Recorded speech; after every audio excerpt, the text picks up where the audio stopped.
जहां पर बाढ़ पीड़ित स्वयं भोजन बना सकते हैं, वहां उन्हें राशन किट के लिए तत्काल सहायता देने के लिए 10 किलो चावल, 10 किलो आटा, 10 किलो आलू, दाल, तेल, नमक, देसलाई और अन्य आवश्यक सामग्री उपलब्ध कराने के निर्देश दिए गए हैं। ये राहत कार्य भी युद्ध स्तर पर आगे बढ़ सके,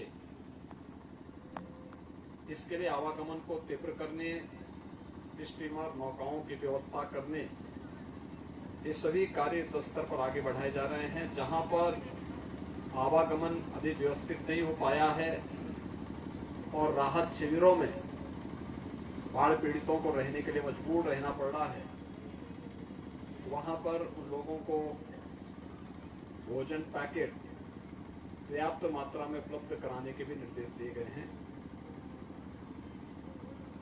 प्रदेश के अंदर बलरामपुर, श्रावस्ती,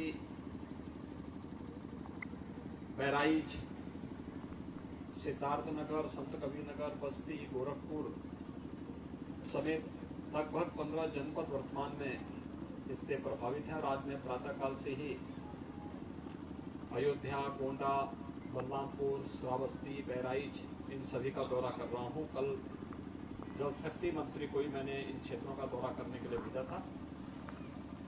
बाढ़ राहत कार्य युद्ध स्तर पर आगे बढ़ सके, यही सब निरीक्षण परीक्षण करने के लिए मैं आया हूं। सभी जनप्रतिनिधि इन क्षेत्रों में काम कर रहे हैं।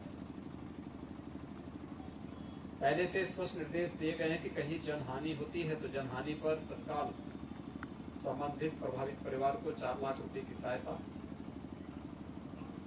बाढ़ अथवा किसी आपदा में अंग भंग होने पर भी अन्य सहायता तत्काल उन्हें उपलब्ध करवाने, जिनके आवास पूरी तरह नदी में विलीन हो गए हैं, बाढ़ की चपेट में आ गए हैं, उन्हें मुख्यमंत्री आवास योजना में एक आवास उपलब्ध करवाने, जिनके आवास आंशिक क्षतिग्रस्त हुए हैं उन्हें भी आर्थिक सहायता उपलब्ध करवाने के निर्देश दिए गए हैं। हम लोगों ने पहले ही हर जनपद को निर्देश जारी किए हैं कि जहां पे सूखा से, बाढ़ से फसल को नुकसान हुआ है उसका आकलन करके अविलंब अपनी रिपोर्ट दें, जिससे आर्थिक सहायता सभी पीड़ित परिवारों को उपलब्ध करवाई जा सके। इस बार सूखा से भी और बाढ़ से भी भारी पैमाने पर अन्नदाता किसानों को नुकसान हुआ है और सरकार उनके साथ में पीड़ा के समय में है। अपनी इसी पीड़ा को उनकी संवेदना के साथ जोड़ने के लिए आज मैं यहाँ पर स्वयं आया हूँ। राहत कार्य को तेज करने के लिए प्रशासन को निर्देश दिए जा रहे हैं।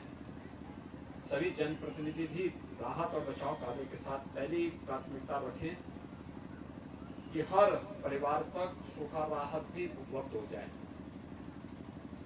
जिसमें आटा है, चावल है, दाल, तेल, नमक, मिर्च मसाले, कंबल, प्लास्टिक या फिर आलू है, लाई चना है, ये सभी चीज उपलब्ध करवाने के निर्देश दिए गए हैं, जिससे कहीं भी कोई ऐसी स्थिति न हो।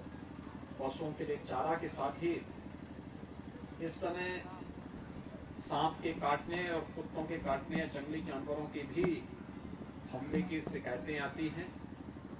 हर स्वास्थ्य केंद्र में एंटी स्नेक वेनम और एंटी रेबीज के इंजेक्शन उपलब्ध करवाने के भी निर्देश दिए गए हैं और हर जरूरतमंद को ये सहायता वहां उपलब्ध हो सके, इसके बारे में युद्ध स्तर पर कार्रवाई चल रही है। हमें पूरा विश्वास है कि समयबद्ध ढंग से इस कार्यक्रम को आगे बढ़ा करके असमय आई इस बाढ़ से हम प्रदेशवासियों को और सभी पीड़ित परिवारों को राहत दिला पाएंगे। मैं उन्हें सबको आश्वस्त करता हूं कि सरकार पीड़ा और दुख की इस घड़ी में हर बाढ़ पीड़ित के साथ में है और उन्हें हर संभव सहायता उपलब्ध करवाने का कार्य करेगी। धन्यवाद।